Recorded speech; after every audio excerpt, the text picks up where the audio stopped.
Hello everyone, this is Neha Sharma, Assistant Professor from Sant Haridas College of Higher Education.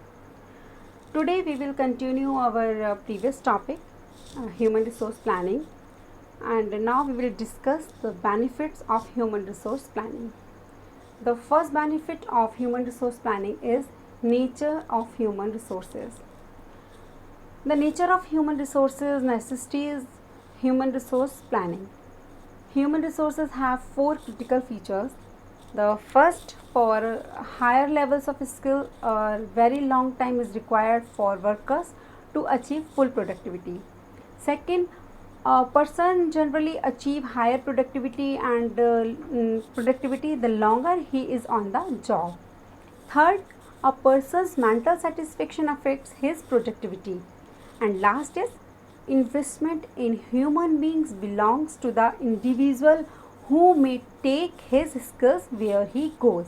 So nature of human resource is the most important benefit of human resource planning.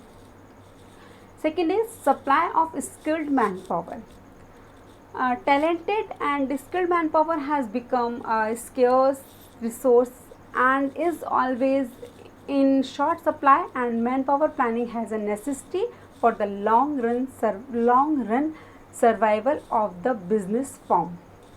The next is rapid technological change. As we know that direction of technological change has decreased job for unskilled worker but has increased demand for new skills.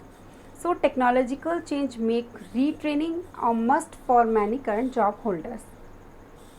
Next is cost of recruitment and hiring. Highly skilled personnel are in short supply and it is very costly to hire and maintain them. So recruitment and training costs, pensions, gratuity, provident fund and other fringe benefits raise the cost of hiring a new worker.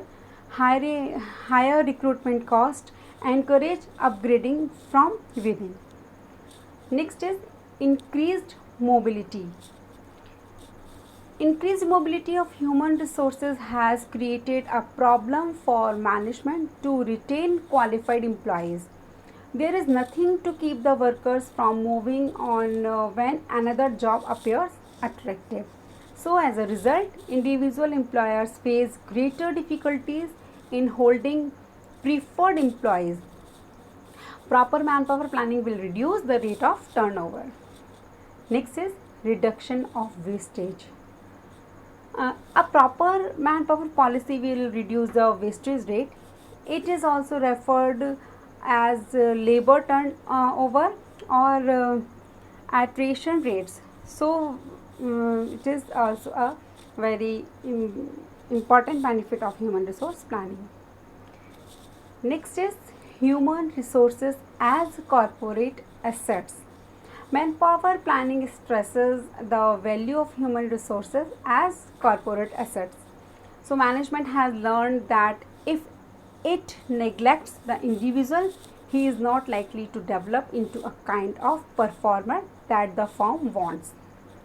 Next is size of firm. Interest in manpower planning is increasing because the size of organization is continually increasing. So manpower planning helps the company to have the manpower it needs to achieve its objective in the future, and so use its manpower in such a way that the satisfaction of employees is optimized. And next is profitability. In a profit system, the basic motivation for manpower planning, like all other activities of the firm, would be its contribution to profitability. The fact that employee productivity is a major factor in profitability has stimulated interest in the rationalization of work and incentive system to motivate the worker. And the last is management development. Proper manpower planning can ensure the development of managers through proper training program. So all these are benefits of human resource planning. Now next is objective of human resource planning. The first objective of human resource planning is provide information. The information obtained through human resource planning is highly important for identifying surplus and unutilized human resources. It also renders a comprehensive skill inventory which facilitates decision making like in promotion. In this way, human resource planning provides information which can be used for other management functions. The next is effective utilization of human resources. Yes, planning for human resources is the main responsibility of management to ensure effective utilization of present and future manpower, because manpower planning is complementary to organization planning. The next is economic development. Obviously, at the national level, manpower planning is required for economic development. It is particularly helpful in the creating employment, in educational reforms, and in geographical mobility of talented. Next is determine manpower gap. Exactly. Manpower planning examines the gap in existing manpower so that suitable training program may be developed for building specific skills required in future. Next is to forecast human resource requirement. Human resource planning to determine the future human resource needed in an organization. In the absence of such plan, it would be difficult to have the services of right kind of people at the right time.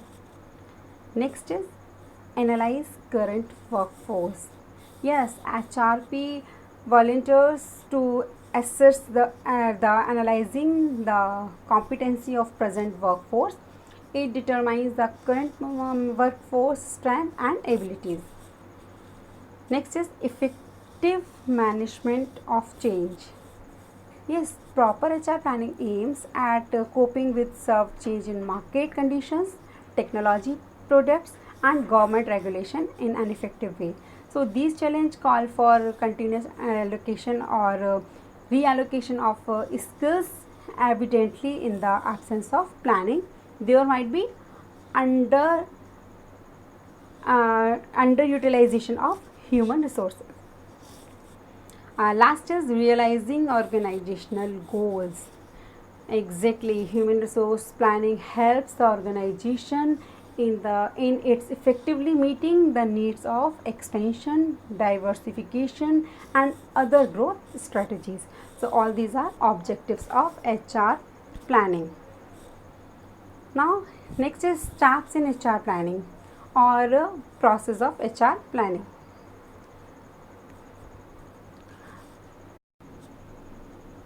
So the first step in HR planning is analyzing the organizational plan. Yes, the process of HR planning should start with analyzing the organizational plan into production plan, technological plan for diversification, or marketing plan, sales plan, financial plan, etc. Analyzing our organizational plan and programs help in forecasting the demand of human resources as it provides a scope of future work activity. The next is demand forecasting. The second step in HR planning process is demand forecasting. Yes, forecasting the overall human resources requirements in accordance with the organizational plan. The job generally should be designed and analyzed reflecting the future human resources and based on organizational plan. The third step is supply forecasting. Now here there is a need to analyze from which sources we can fulfill our demand. It can be filled by internal labor supply or external labor supply. Next is determining manpower gap. Yes, the existing number of personnel and their skills from human resource inventory are compared with the forecasting manpower needs or demand forecasting to determine the quantitative and qualitative gaps in the workforce. The last is formulating HR plan. After determining manpower gaps, the organizations operate in a changing environment Here organizations make strategies for recruitment, selection, training, promotion, retirement, replacement, etc. So all these are steps of HR planning process. Dimensions of HR planning, qualitative and quantitative dimensions of HR planning, we will and factors affecting HR planning, we will discuss in next video. Thank you so much.